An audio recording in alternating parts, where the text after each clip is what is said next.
Hello everyone, कैसे हैं आप लोग। आज की इस वीडियो में हम हड़प्पा सभ्यता पढ़ेंगे कि हड़प्पा सभ्यता से किन किन प्रश्नों को पूछा जाता है और परीक्षा की दृष्टि से इसमें कौन कौन से सवाल आते हैं। ठीक है, तो आइए पढ़ते हैं हड़प्पा सभ्यता। तो हड़प्पा सभ्यता का जो अन्वेषण है ना, कि हड़प्पा सभ्यता का अन्वेषण किसने किया। तो हड़प्पा सभ्यता 1921 में दयाराम साहनी के द्वारा इसका खोजा गया। ठीक है, तो हड़प्पा सभ्यता का अन्वेषण 1921 में दयाराम साहनी के द्वारा किया गया। ठीक है, तो अगर हम देखें तो इस वाले क्षेत्र में हम हड़प्पा सभ्यता है, तो ये आज़ाद भारत का पार्ट नहीं है। वर्तमान समय में यह साइट पाकिस्तान में है। ठीक है, तो हड़प्पा का अन्वेषण 1921 में दयाराम साहनी के द्वारा किया गया। ठीक है, तो अब देखते हैं कि अवस्थिति क्या है। तो यह पाकिस्तान के पंजाब प्रांत में रावी नदी के किनारे पर स्थित है। यह पाकिस्तान के पंजाब प्रांत में रावी नदी के किनारे पर स्थित है। ठीक है, तो अब देखते हैं कि एरिया कितना है। तो ये लगभग 5 किलोमीटर स्क्वायर फीट है ना। ये लगभग 5 किलोमीटर स्क्वायर फीट में फैला हुआ है। पूरा का पूरा क्षेत्र 2 दिशाओं में विभक्त है। कौन कौन सी? पश्चिमी क्षेत्र और पूर्वी क्षेत्र। तो यह लगभग 5 किलोमीटर स्क्वायर में फैला हुआ है। पूरा का पूरा क्षेत्र 2 दिशाओं में विभक्त है, पश्चिमी क्षेत्र और पूर्वी क्षेत्र। ठीक है, एक तरफ हम पश्चिमी क्षेत्र रखते हैं और एक तरफ पूर्वी क्षेत्र। तो पश्चिमी क्षेत्र क्या है? पश्चिमी क्षेत्र अपर जोन है, उच्च नगर है ना, ऊंचाई पर है थोड़ा और ये शहरी क्षेत्र है। ठीक है, पश्चिमी भाग शहरी क्षेत्र है, जबकि पूर्वी भाग इसको लेबर वर्ग भी कहते हैं। ठीक है, और निम्न नगर, और यह एक ग्रामीण क्षेत्र है। तो हमने 2 चीज़ें आपको बताई कि पश्चिमी भाग शहरी क्षेत्र है और निम्न नगर यानी कि पूर्वी क्षेत्र लेबर वर्ग है ना। पूर्वी क्षेत्र लेबर वर्ग है और इसको हम निम्न नगर और ग्रामीण क्षेत्र बोलते हैं। अपर जोन शहरी क्षेत्र है, उच्च नगर है, पश्चिमी क्षेत्र भाग है। तो 2 चीज़ें आपको समझ में आई कि पश्चिमी क्षेत्र शहरी क्षेत्र है, जबकि पूर्वी क्षेत्र लेबर वर्ग है। अब आगे बढ़ते हैं कि पश्चिमी क्षेत्र जो है आपका किले की दीवार से प्रतिबंधित है, यानी कि एक दीवार के रूप में उसको पृथक किया गया है, यानी कि दीवार के माध्यम से या गढ़ी के माध्यम से वो पृथक है ना। कैसे? ऐसे है ना, एक गढ़ी के रूप में बनाया हुआ है ना, यानी कि घेरा हुआ है। इसको गढ़ी बोलते हैं, सिटडल भी बोलते हैं, है ना। गढ़ी पश्चिमी क्षेत्र किले की दीवार से प्रतिबंधित है, जिसको गढ़ी कहा जाता है। अच्छा, ग्रामीण क्षेत्र किसी भी ओर से घेरा हुआ नहीं है। ठीक है, तो ग्रामीण क्षेत्र किसी भी ओर से, ग्रामीण क्षेत्र कहीं से भी घेरा नहीं गया, ग्रामीण क्षेत्र कहीं से भी घेरा नहीं गया है। अब आइए हम बात करते हैं कि किले के बाहर कुछ विशेष स्मारक मिले हैं, है ना। किले के बाहर कुछ विशेष स्मारक मिले हैं, जैसे श्रमिक आवास, है ना, जैसे श्रमिक आवास, ईंटों का घर, खुला अन्नागार, धातु गलाने की भट्टियाँ, बहुत से चबूतरे जिन पर अन्न कूटा जाता है ना। गेहूं और जौ के दाने फंसे हुए मिले हैं, चबूतरे, है ना, गेहूं और जौ के दाने। तो गेहूं की प्रजाति कौन सी थी, अगर प्रश्न आए तो कौन सी प्रजाति है?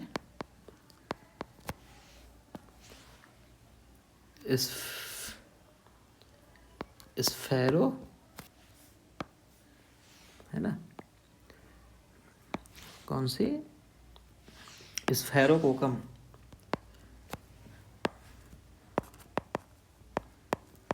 स्फेरोकोकम गेहूं की प्रजाति है ना। और जौ की कौन सी प्रजाति मिलती है हमको? वोल्डियम वल्गैर की, वोल्डियम वल्गैर।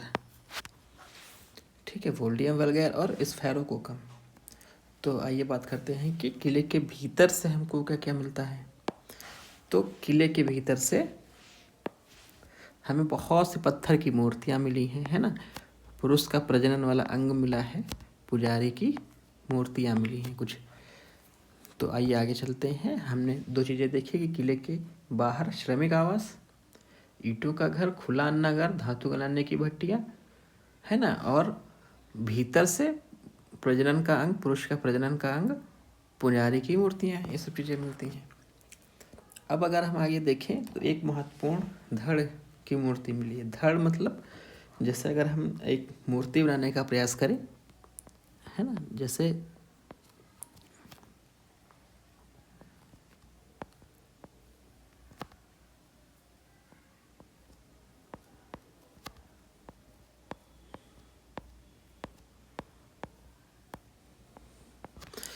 है ना, तो ये एक धड़ हो गया।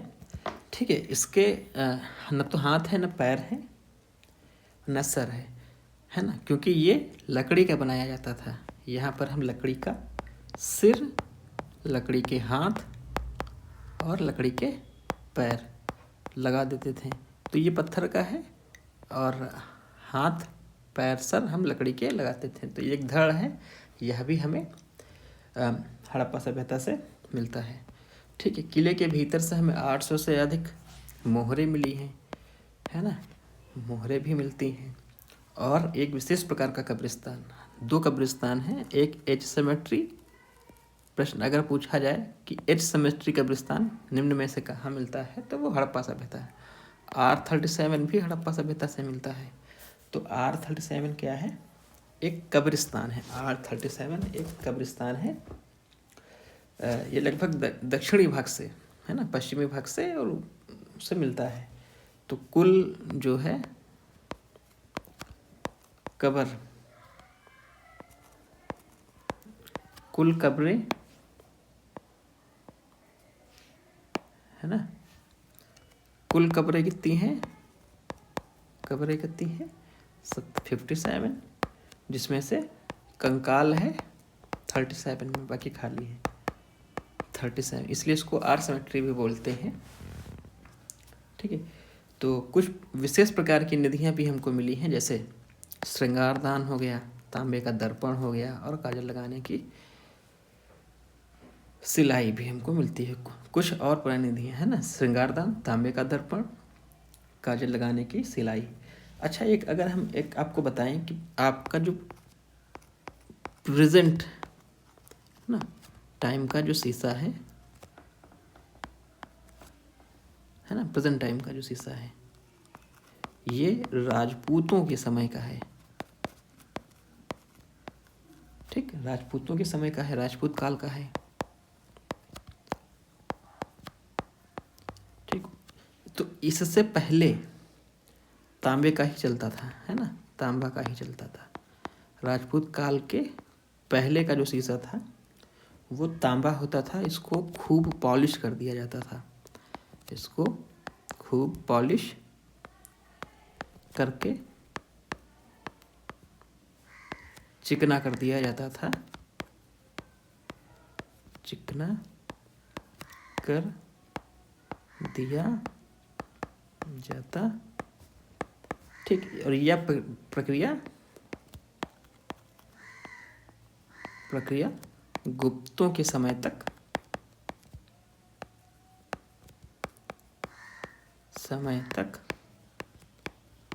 चलती रही। ठीक है, तो प्रेजेंट टाइम का जो शीशा है वो राजपूत काल का है, उसके पहले तांबे का शीशा चलता था, है ना, और यह प्रक्रिया गुप्तों के समय तक चलती रही थी। अब आगे चलते हैं कि भाई हमें गेहूं के भी साक्ष्य मिलते हैं, कॉपर का कुल्हाड़ा मिलता है, और बच्चों के पत्थर के खिलौने। अच्छा, पत्थर के खिलौने में अगर हम बात करें कि गाय,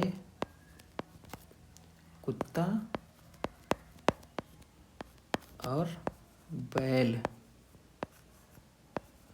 तो अगर आपसे प्रश्न पूछे कि हड़प्पा सभ्यता के लोग किन किन जानवरों से परिचित थे, तो आप बता सकते हैं गाय को जानते थे, कुत्ता को जानते थे और बैल को जानते थे, है ना। आपसे पूछे घोड़ा जानते थे तो नहीं। ठीक, तो पत्थर के खिलौने कौन कौन सा? गाय, कुत्ता और बैल। ठीक, एक बहुत ही आकर्षित करने वाला साक्ष्य हमको मिला है जिसमें एक कुत्ता खरगोश को मुंह में दबाए हुआ है ना। एक कुत्ते के मुंह में खरगोश को दबाए हुए हैं, यह भी हमको मिलता है। ठीक इसी प्रकार से अगर हम देखते हैं तो बहुत से सड़कें, ईंटें, है ना, सड़कें, ईंटें, चौराहे और मकानों के साक्ष्य हमको मिलते हैं। हड़प्पा जो है वो नवपाषाण काल से भी जुड़ा हुआ है ना, जो कि हमने पहले विशेषताओं में बताया भी है। तो यहाँ पर उसको नहीं देखते हैं, आगे चलते हैं। तो इसके अतिरिक्त ठीक है हमें, अच्छा एक चीज़ जो मैंने आपको बताया कि कॉपर का जो कुल्हाड़ा है ना, कॉपर का जो कुल्हाड़ा है वो हमको निचले क्षेत्र से मिला है। कॉपर का कुल्हाड़ा वो निचले क्षेत्र से मिला है। गेरवे रंग के मृदभांड भी हमको यहाँ पर मिलते हैं, मतलब गेरवे रंग के मृदभांड, मतलब गेरवे रंग के मृदभांड भी मिलते हैं। कुछ मनके लकड़ी की मूर्तियाँ और चित्रकारी हड़प्पा का प्रतिनिधित्व करती हैं। ठीक है, अब देखते हैं। अच्छा, तो हड़प्पा के अन्वेषण में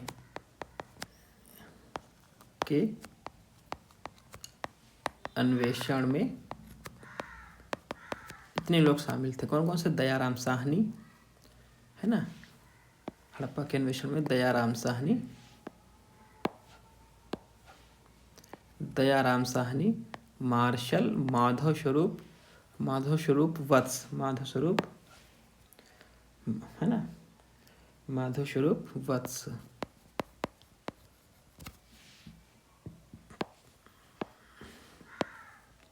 दयाराम साहनी, मार्शल और माधव स्वरूप वत्स और फजल अहमद खान। दयाराम साहनी, मार्शल और माधव स्वरूप वत्स, फजल अहमद खान, है ना, फजल अहमद खान।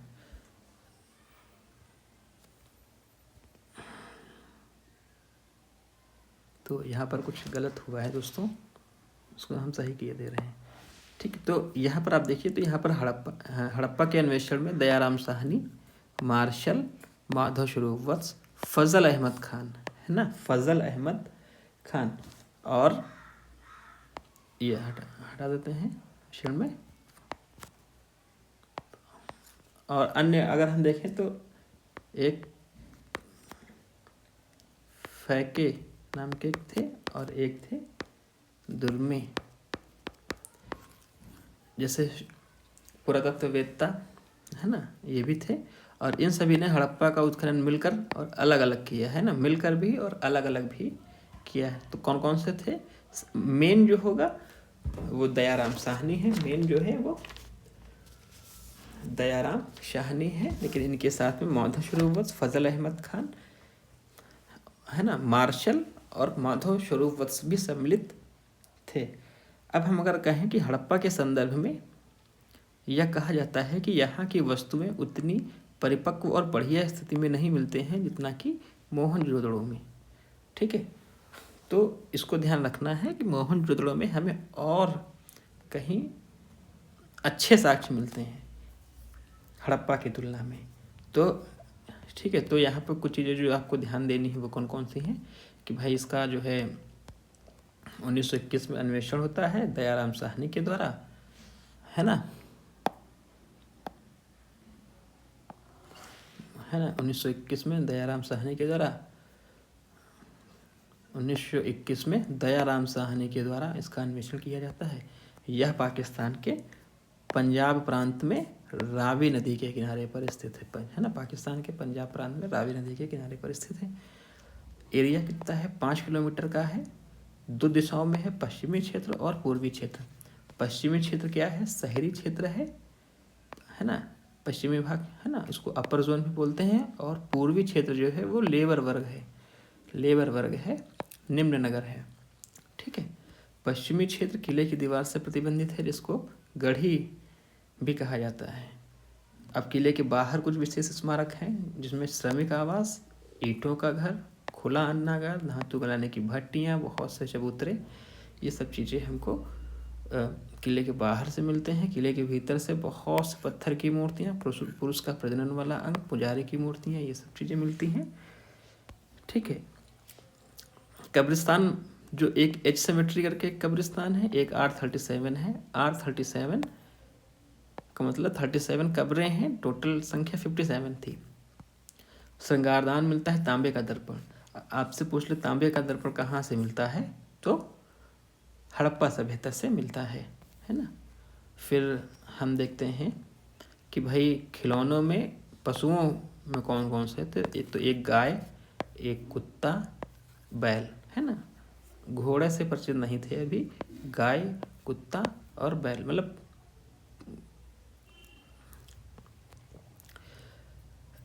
ठीक है। तो अब अगर हम देखें तो गेरवे रंग के मृदुहान कहाँ से मिलते हैं, हड़प्पा सभ्यता से मिलते हैं। तो ये सब चीज़ें ध्यान देने योग्य हैं, है ना। और कापर का जो है ना, तांबे का जो कुल्हाड़ा है, वो हमको निचले क्षेत्र से मिलता है। अब देखते हैं कि दयाराम साहनी, मार्शल माधव स्वरूप बस, फजल अहमद खान, इन सभी लोगों ने मिल कर के और अलग अलग हड़प्पा सभ्यता का अन्वेषण किया। तो अंत में हड़प्पा के संदर्भ में यह कहा जाता है कि यहाँ की वस्तुएं उतनी परिपक्व और बढ़िया स्थिति में नहीं मिलती जितना कि मोहनजोदड़ो में मिलती है। आज के लिए इतना ही, बाकी कल।